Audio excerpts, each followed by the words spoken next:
It started with a message. Not one written in a dramatic scrawl on the bathroom mirror or delivered with trembling hands. No. It was a text, 6 words, glowing quietly on her locked phone screen. I already miss you. Come soon. Subtle. Simple. Devastating. The kind of message that doesn't scream. It hums. And that hum splits you open in the silence of your own mind. I wasn't supposed to see it. I wasn't snooping. Not at that point.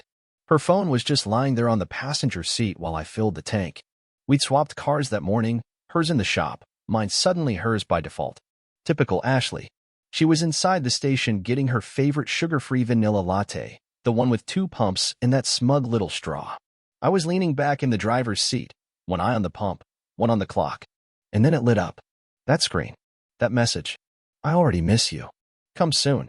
At first, I thought it was from her sister. Her mom. Some harmless text that didn't need decoding. But then it vibrated again. This time, the message was different. Last night was everything. Still smelling you. I didn't blink. Didn't gasp. Just stared. The screen went dark again. Blank. Like nothing had happened. Like the universe just whispered a threat and slammed the door shut. She came back with her drink, laughing about something the barista said. Tossed her hair. Sunglasses on. Perfect teeth. Perfect deception. I handed her the keys like nothing happened. But something had. And I felt it in my bones. Ashley had been distant lately. Not in an obvious way, no slammed doors or silent treatments. Just absent. Her laugh landed half a second late. Her hugs felt like handshakes with extra steps. She started wearing perfume again. That amber vanilla one I hadn't smelled in years. At first, I chalked it up to work stress. She was always talking about her new project manager, Chase. He's intense but brilliant, she said once, smiling into her wine glass like she was auditioning for a rom-com. I should have known. That smile wasn't for me. That night, I couldn't sleep. I lay there listening to her soft breathing, trying to remember the last time we really talked. Not just shared logistics and grocery lists, but talked. About dreams, about each other, about us. I realized I didn't know what her favorite song was anymore. And that terrified me. Her phone was on the nightstand, screen down, fortress mode. But I didn't reach for it. Not yet. I needed more than suspicion. I needed certainty. So I waited. Like a hunter. Over the next 2 days, I started collecting moments, little oddities. She came home in clothes I didn't recognize. She laughed too hard at her texts. She angled her screen away from me, always slightly. One afternoon, she came home with takeout and called me babe twice in 5 minutes. Ashley hadn't used a pet name in months. That's when I knew. Whatever was happening, she was overcompensating. And people only do that when they know they've already crossed a line.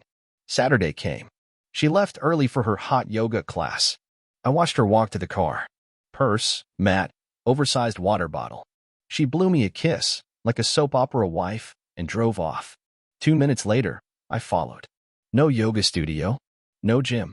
She parked near a park on the other side of town, where old trees covered more secrets than shadows. She got into someone else's car. I didn't need to see his face. Just the way she leaned in. The way he touched her hair like it belonged to him. The way she smiled, real, full, unfiltered. The way she hadn't smiled at me in years. When she came home that night, she kissed me on the cheek and asked if I wanted Thai or sushi. I said sushi. She ordered Thai. Figures. We ate in front of the TV. She laughed at a show she wasn't watching. Her phone buzzed once. Then again. She silenced it. I stared at her as she talked about some random office gossip. Something about Karen and stolen staplers. She was animated. Practiced. And I just nodded. I wasn't angry. Not yet. But I was ready. I spent that night in the garage, sitting on the edge of the workbench. Just thinking. The kind of thinking you do with a half-empty bottle in your hand and your whole life crumbling behind your eyes. And somewhere between the second sip and the third hour of silence, I made a decision. I wasn't going to scream. I wasn't going to throw things. No. I was going to find every piece of her lie. Every note, every whisper, every digital breadcrumb. I was going to hold the truth in my hands, and then I was going to make sure she felt every ounce of it. Because the thing about betrayal? It doesn't just wound. It wakes you up. And I wasn't just awake now, I was wide-eyed. Waiting. You ever stare at someone you love and wonder how they got so good at lying to you? That was me the next morning, watching Ashley stir almond milk into her coffee, humming some song like nothing in the world was cracking underneath us. She looked beautiful, of course. They always do when they're hiding something. Like the guilt gives them this glow. Or maybe it's just relief. Relief that you still don't know. Not officially. I played along. Smiled. Kissed her on the temple like a fool in a fairy tale. She said she was going into the office for a strategy meeting. I told her, good luck. She laughed. Said she didn't need luck. Just caffeine and her team. Right. Her team. One of them apparently with very kissable cheekbones. Now here's the thing about trust. It doesn't shatter all at once. It starts by creaking. That slow, splintering sound inside your chest. That question you ask yourself a dozen different ways. Could she really be doing this? But by this point, I didn't need a philosophy lecture. I needed proof. And sometimes, the universe hands it to you like a twisted little gift. She left her laptop open that morning. Just sitting there. On the dining table. Browser still running. Screensaver hadn't kicked in. It was almost too easy. Now, I'm not a snooper by nature. I believe in privacy. I also believe in not letting yourself drown in a pool someone else filled with lies. So I sat down. Clicked the trackpad. And there it was, her work email, wide open. And no, I didn't find some dramatic confession or steamy chain of heart emojis. What I found was worse. A shared Google Calendar event. Weekend retreat. Cabin. Chase and Ash. The description? Time to reset. Just us. Just us. Now, I've never punched a laptop, but let's just say the thought auditioned real hard for a lead role in that moment. I didn't confront her. Yet, I wanted more. I needed the kind of truth that didn't squirm or stammer. I needed facts. Cold and unarguable. So that night, while she was in the shower longer than usual, lots of humming, I grabbed her phone. I knew the passcode. Of course I did. You don't spend 7 years beside someone without learning the rhythm of their secrets. Messages were clean. Too clean. Then I opened her hidden album. You ever feel your hands go numb while your heart races? That was me. Photos. Him. Her. Together. In hotel mirrors. On a dock somewhere I didn't recognize. Her wearing a sweater she told me she lost last fall. They looked happy. Not like people sneaking around. Like a couple. And in that moment, I realized something brutal. I wasn't her husband anymore. I was her alibi. I put the phone back exactly where I found it. Went downstairs. Sat in the dark with my thoughts for a while. When she walked into the living room in those soft pajama pants, the ones she used to wear when we watched old movies, I didn't flinch. She sat next to me. I'm thinking about taking a solo trip next weekend, she said, like we were still pretending. Oh yeah, I said, not looking at her. Just need some headspace. Maybe go up north. You be okay holding the fort? I turned to her, nodded slowly. Of course. Take all the time you need. She smiled. That polished, practiced smile I used to believe in. Then she leaned her head on my shoulder like it still belonged there. But here's what she didn't know. While she was off with Chase in some picturesque cabin pretending I didn't exist, I was already preparing the stage for Act 3. The unraveling. Not with shouting. Not with slamming doors. But with receipts. Screenshots. And something much, much colder than rage. Because betrayal like this doesn't get a blow-up ending.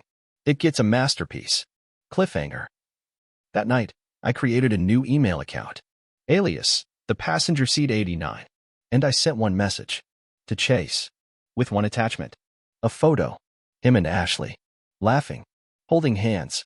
Taken from the parking lot that morning before she saw me. No message. No signature. Just the truth. The moment truth stops hiding, it doesn't whisper. It roars. And it doesn't care if you're ready. 3 days after I sent that photo to Chase, Ashley stood in our kitchen like a statue trying to smile. You know that frozen kind of smile? The one where the muscles are moving but the soul's on pause? Everything okay? I asked, sipping coffee I didn't even want. She blinked. Yeah, just tired. Line number 492, filed neatly under, unconvincing. She was unraveling. Not all at once, but in subtle, gorgeous fragments. She stirred her tea longer than needed. Checked her phone like it owed her something. Then glanced at me fast, too fast, like she wasn't sure who I was anymore. That's the funny part about guilt. It doesn't walk through the front door. It seeps. Slowly. Like mold in the corners of a house you thought was clean. And she had no idea that I knew. The retreat weekend was 3 days away. Her solo escape. A wellness break, she called it. I said I'd take care of things here. Go clear your head, I said with a smile that almost convinced even me. She started packing Thursday night, socks, yoga pants, the perfume she never wore unless it was for someone who wasn't me. I watched her from the doorway, arms crossed, head tilted slightly. She didn't look back, just zipped the suitcase and placed it by the door like it was a hostage she couldn't wait to hand off. When she finally met my eyes, she said, "Thanks for being so chill about everything lately." "Of course," I said. "I trust you." And that, right there, was the heaviest lie I've ever told. Friday came.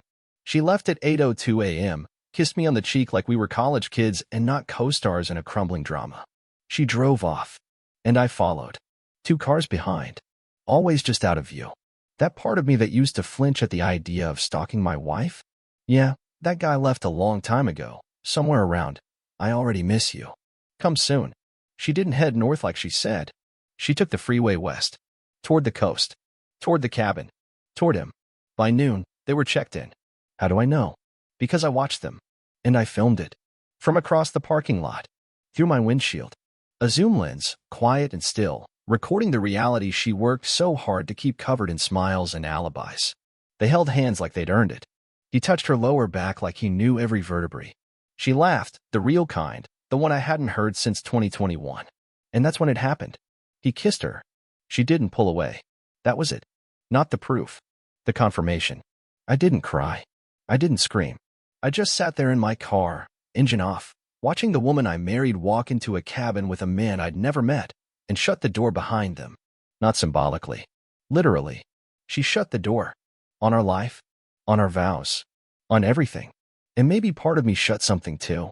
Maybe that's when the morning stopped and something colder took its place. Because I wasn't here for heartbreak anymore. I was here for the truth. And whatever came next. That night, I didn't go home. I checked into a motel 2 towns over and opened my laptop. Photos, organized. Videos, dated and timestamped. Screenshots, cropped for clarity. But I didn't just want revenge. I wanted understanding. Closure wrapped in clarity.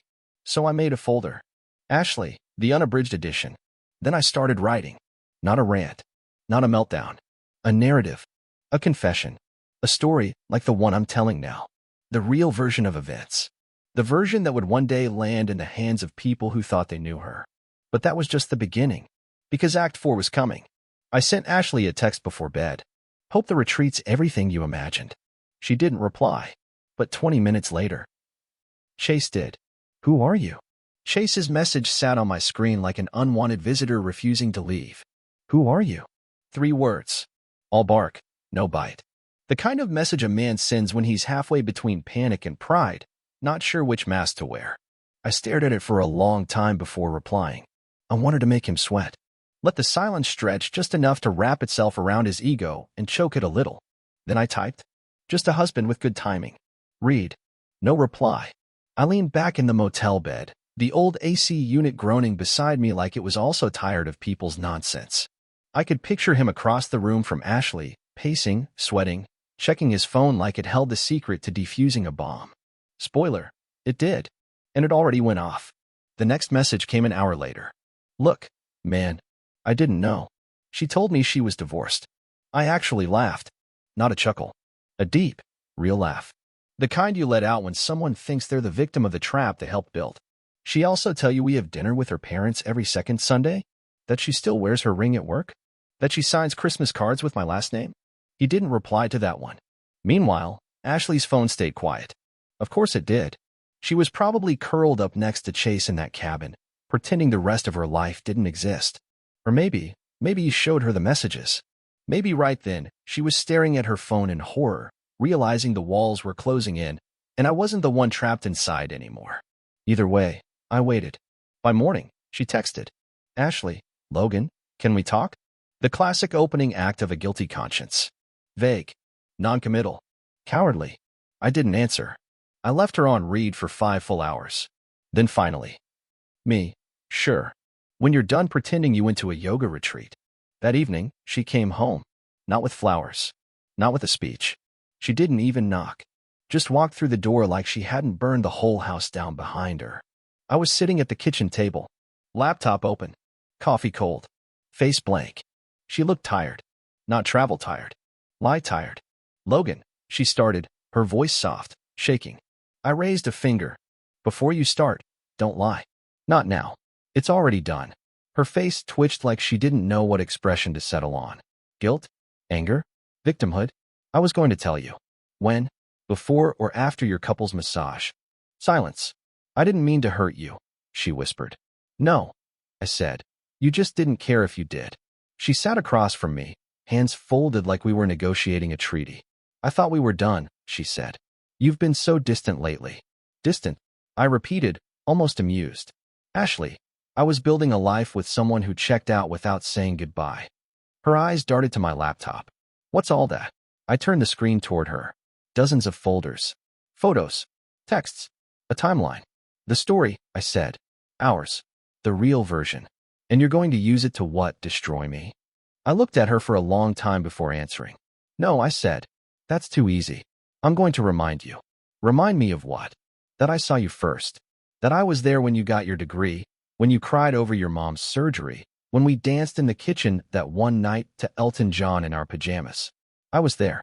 I loved you when your hair was a mess and your ambition hadn't bloomed yet. I gave you everything. And you traded that for hotel sheets and borrowed time. Tears filled her eyes. Good. Logan, I didn't mean. I stood up. You don't have to mean betrayal for it to count. She reached for me. I didn't move. Then she asked the one question I'd been waiting for. What are you going to do now? And I smiled, cold, calm, and full of intent. You'll see. Monday morning. Monday morning came dressed in silence. Ashley left for work with the kind of politeness you only use on strangers or police officers. A quiet bye at the door. No kiss. No eye contact. No trace of the woman I married. I didn't respond. Just watched from the window as she backed out of the driveway like a fugitive with fresh makeup. Her taillights disappeared down the street, and I exhaled. Time. At exactly 9 a.m., I hit send. Not once. Not to one person, but to everyone. Ashley's boss. Her coworkers. Her sister. Our closest friends. A hand-picked distribution list I'd been perfecting for a week. Subject line. Regarding Ashley, things you might want to know. Attached. A PDF timeline. Screenshots of her and Chase's messages. Photos. A letter, signed, dated, and written by me. No venom. No slander. Just facts. Truth, in bullet points. Presented like a resume of betrayal. It opened like this. To whom it may concern, Ashley has been having an affair with a man named Chase Donovan, her project manager, while married to me for 7 years.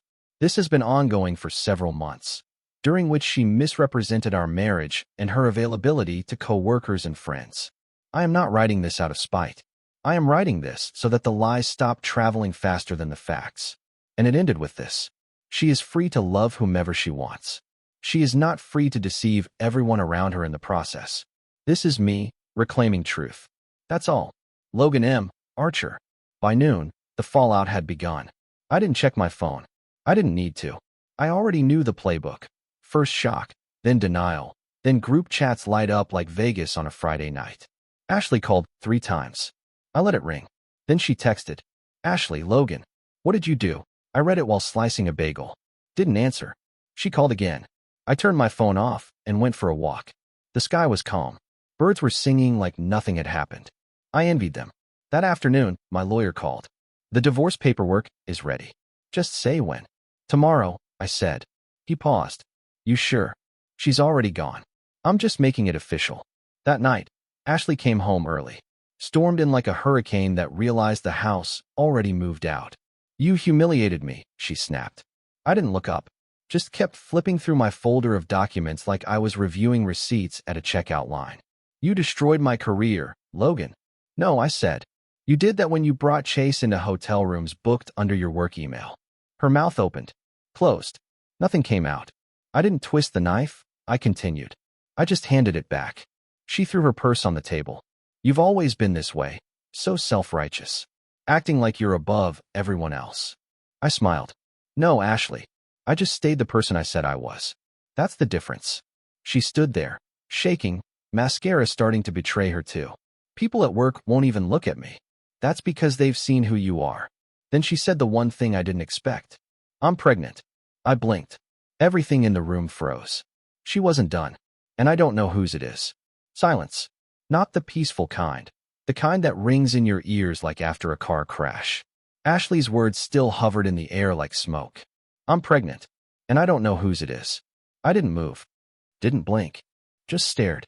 She stood there, arms crossed like armor, but her lips trembled. She wasn't smug anymore. The performance was over. The audience had left, and all she had now was me and a consequence. I spoke slowly, voice even. How far along? 7 weeks, maybe 8. Math clicked in my head like a clock winding backward. 8 weeks ago, we were barely touching. We were sharing toothpaste, not passion. I looked her in the eyes. So there's a 99% chance it's Chase's. Her silence was a confession. You tell him yet? She shook her head. No. I wanted to. I don't know. Make sure. Make sure of what? Her voice cracked. Of whether you'd still want to be part of it. I stared at her like she'd just asked if I wanted a second helping of betrayal. You want me to volunteer to raise a kid that might belong to the guy you snuck off to cabins with? Tears welled up in her eyes. Logan, I don't know what I want. That, I cut in, has always been your problem. I stood up, grabbed my keys, and headed for the door. Where are you going? Pharmacy, I said. To buy a paternity test. She didn't stop me. Because she couldn't. 2 days later, we sat at the kitchen table again, her on one side, me on the other. A piece of cardboard between us. 2 test kits. Instructions. Swabs. A silence thick enough to choke on. She swabbed first. I followed. We sealed the envelopes in silence. I mailed them myself. A week passed. She avoided me. I avoided her harder. No more fake small talk. No more questions like, did you eat? Just 2 people floating in the wreckage of a life that had already sunk. Then the results came. I opened them in the driveway. My name. My DNA. My non-match. I walked back inside, laid the envelope on the table. Said nothing. Ashley opened it. I watched her face dissolve in slow motion, hope bleeding into horror. She tried to speak. I raised a hand. Don't. Not today. She followed me upstairs. Logan, please. I never meant for this. You didn't mean to get caught. That's different. Her voice cracked. So what happens now? I turned to her. Calm. Clear. You raise your child. With Chase. Or without. That's not my business anymore. And you. I rebuild. Alone. That night, I started packing. Not my clothes. Hers. Box after box. Room by room. Until the only thing left in the house that belonged to her was a signed copy of the divorce agreement and a sticky note on top that read, I forgive you, but I'll never forget. I didn't wait for her to come home. Her boxes were stacked neatly in the foyer, every item labeled, every life folded. She walked in around 6:30, expecting, what? An argument? A plea? Another man willing to let himself become a doormat for the sake of history? She got none of that. Just me, sitting in the living room with the last box, her wedding dress. I held it like you hold something dead and delicate, something that once meant everything. I found this in the back of the closet, I said. Didn't know whether to burn it or FedEx it. She stared, blinking. You're really doing this? I shrugged. You're the one who did it. I'm just organizing the results. Her hand grazed the fabric of the dress, and for a moment, I saw the old her, the woman I fell for. But it flickered, then vanished, like a light bulb finally dying. I never thought it would end like this, she whispered. Of course you didn't, I said. You never thought it would end at all. She took the boxes without a word. 1 trip. Then 2. The 3rd time, she hesitated by the door. I'm staying with a friend until I figure things out. Is his name Chase or just another placeholder? Her eyes flinched. I hit the mark. She closed the door behind her. That was the last time she entered my house. I changed the locks that night. The next morning, I called her mother. I thought you should hear it from me, I said. Her mother cried. So did I, quietly, after I hung up. But I never let Ashley hear it. They say healing is slow. They're wrong. It doesn't have to be. It's only slow if you let the pain chain itself to your ankles. I got up the next morning and made a list. Cancel joint bank accounts. Change emergency contacts. Donate her books. Get new pillows. Join a gym. That last one? Symbolic, maybe. But that's what healing is, a bunch of tiny symbols stapled together with sweat. By week 2, my appetite came back. By week 3, I was sleeping through the night. By week 4, I laughed, really laughed, at a comedy special that Ashley used to hate. Little victories. That's how you take your life back. I kept getting messages. Friends. Coworkers. Her sister, even. Man, I had no idea. She lied to everyone. She doesn't even seem sorry. And then one from Chase himself. I'm done with her, for what it's worth. I didn't reply, but I screenshotted it. Filed it under Poetic Justice. Exit wounds chase _ done. JPG. One evening, I lit a fire in the backyard and burned the last thing that tied me to her emotionally, a photo album. Our wedding. Our vacations. Our inside jokes, sealed in smiles. It felt less like revenge and more like clearing space. 2 months later, she came back. Not to stay. To talk. She looked smaller. Like the truth had deflated her. I'm not here to fight, she said. I just need to say it. Say what? That I ruined everything. I nodded. You did. I've been spiraling. You should. I don't even know if Chase meant anything. I shrugged. Doesn't matter. She took a shaky breath. Logan, do you hate me? I looked at her for a long time, then said, no. She blinked. But I wouldn't pull you from the water if I saw you drowning, I added. I'd call 911. I'd do the right thing. But I wouldn't dive in. She swallowed hard. Fair. I walked her to the door. She paused on the porch. Do you ever think about us? Sure, I said. But I don't mistake the past for a promise. She stepped off the porch and didn't look back. 6 months passed. The house was different now. Brighter. Lighter. Mine. I kept a journal, started writing again. Things I hadn't touched since college. Not about her. About me. The man I lost during the marriage. The one I was slowly becoming again. One entry read, healing doesn't mean forgetting. It means remembering without bleeding. Ashley sent me one final message. I hope you're okay. I replied, I am. Because you're not here. Blocked her after that. Not out of anger. Out of peace. Now, I wake up without weight on my chest. I smile for no reason. I walk into my home, and it feels like mine, not a museum of a relationship that died while still breathing. And sometimes, just sometimes, I look back at the whole thing and think, she didn't destroy me. She released me. There's a difference.